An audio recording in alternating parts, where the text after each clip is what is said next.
Welcome to the Plato Paradigm, a paradigm shift in reading Plato's dialogues. Episode 50, Euthyphro 9d to E.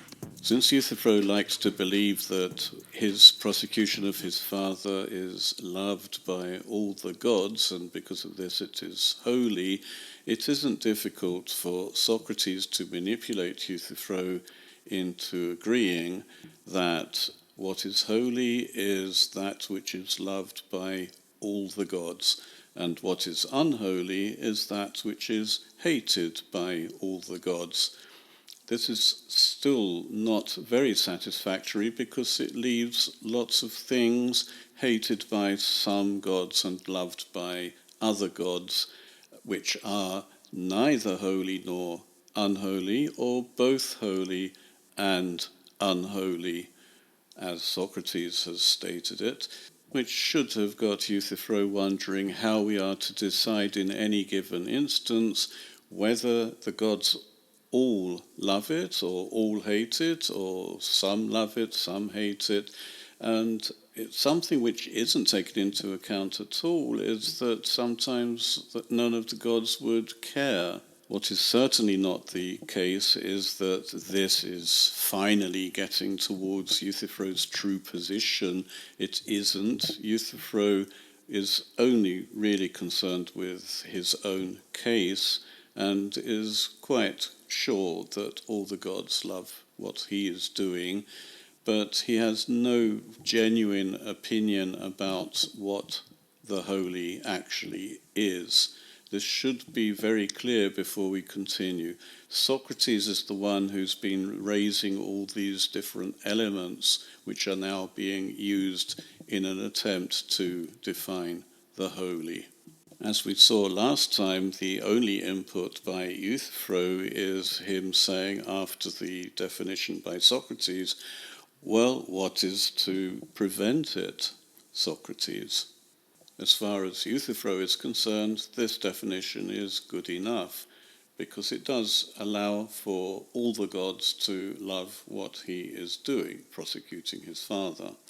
So Socrates replies, Udene megeo Euthyphron ala sude toson scope e tuto hypothemenos huto rastame didaxes ho hupeschu. Nothing prevents me, Euthyphro, but you examine your position. If, supposing this in this way, you will teach me very easily what you promised. Socrates has made himself a student of Euthyphro, as it were, because Euthyphro isn't really a sophist, in order to be able to win his case. And for some reason he thinks that knowing what the holy is will help him do that. Now, if Socrates says to his judges that Euthyphro told him that the holy is what all the gods love, as opposed to what all the gods hate, or what some of the gods hate, or what some of the gods love, will that actually help his case? Obviously it won't, because this isn't Socrates' real point. His real point, his motive for this discussion, is to help Euthyphro understand that he, Euthyphro, doesn't know what he's doing. Euthyphro, of course, doesn't do any self-examination and is quite happy with what Socrates has arrived at on his own, really. This isn't anything that Euthyphro had thought up.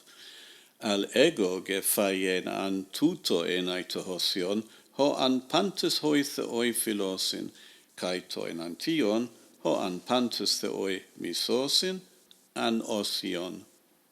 Well, I would say that this is the holy, what all the gods love. And the opposite, what all the gods hate, is the unholy. Euthyphro seems to be very happy with this definition, although it only refers really to his prosecution of his father, because in most other cases the gods disagree over what is just, who is unjust, what is unjust. But in the case of the prosecution of his father, Euthyphro is convinced that he is doing the right thing and all the gods love that. Although this sounds like a very clear-cut distinction between the holy and the unholy, it isn't, and it should not be taken as a philosophical position. It's far from being philosophical.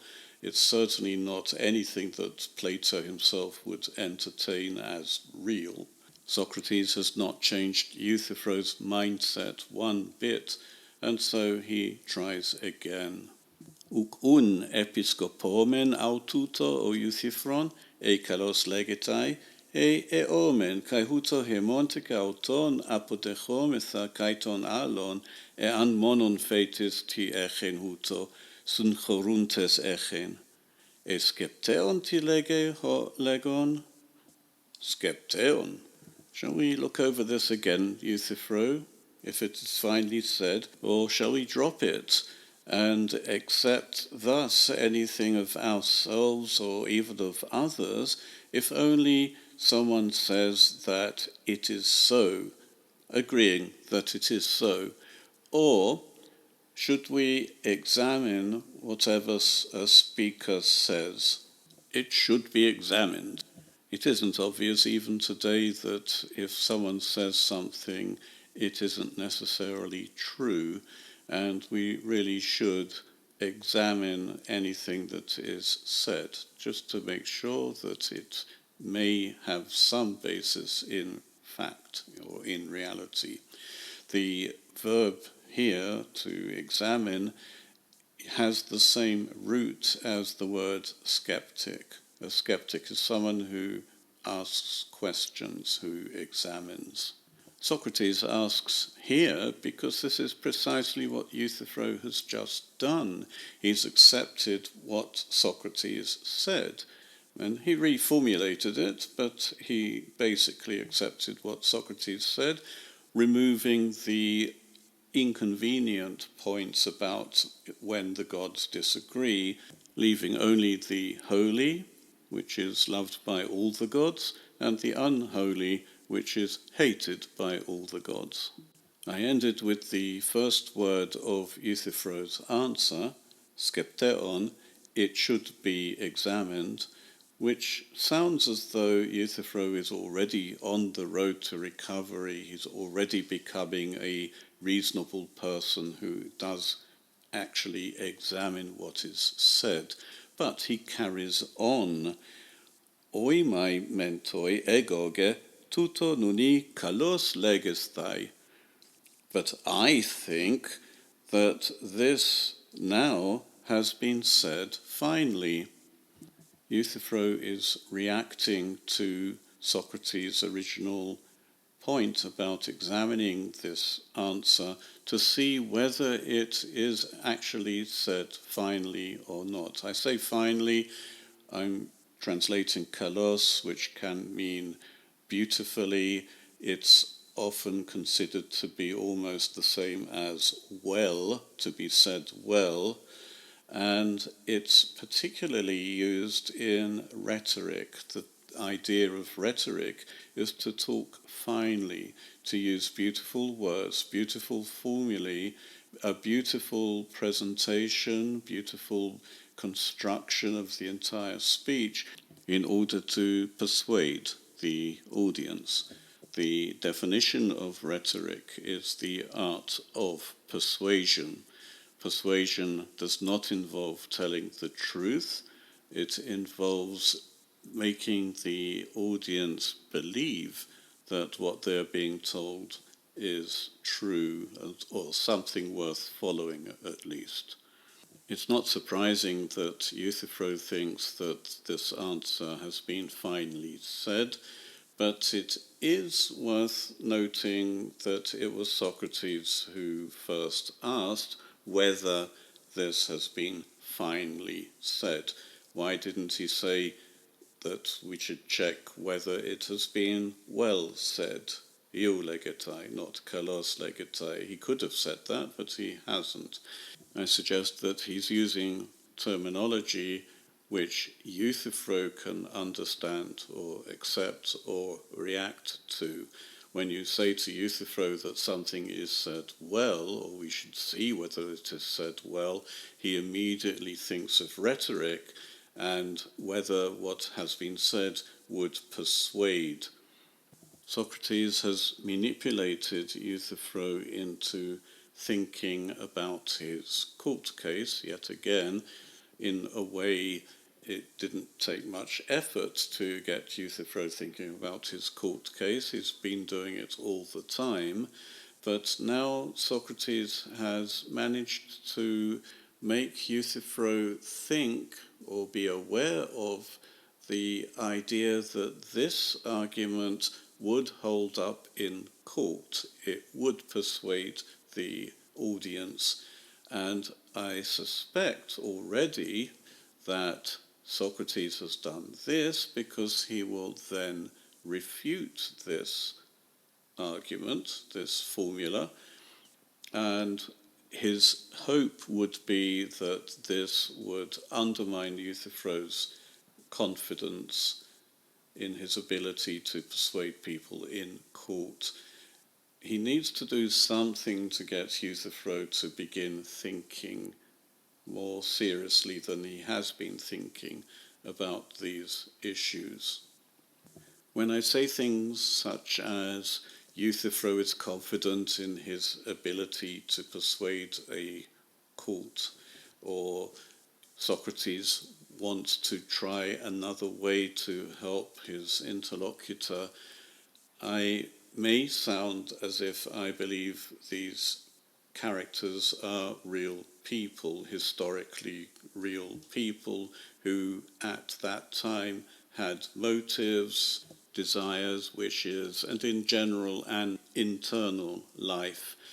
And I could be accused of psychologism.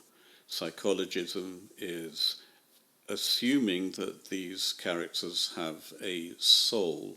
My position is that the characters are degmata of paradegmata of aspects of an idea. A paradigm, which is a minimalist, concrete representation of an aspect of an idea, necessarily has motives based on the aspect which it represents. The degma, the example, is the paradegma with details such as Greek, Athenian, man, Socrates, and the degma therefore is a lot more human than the paradegma, but I argue that the paradegma already must be understood to have a soul, otherwise it couldn't think, speak, do, or be motivated to take part in any discussion. The degmata just add details to these thoughts and wishes, but remain true to the paradegma or paradegmata.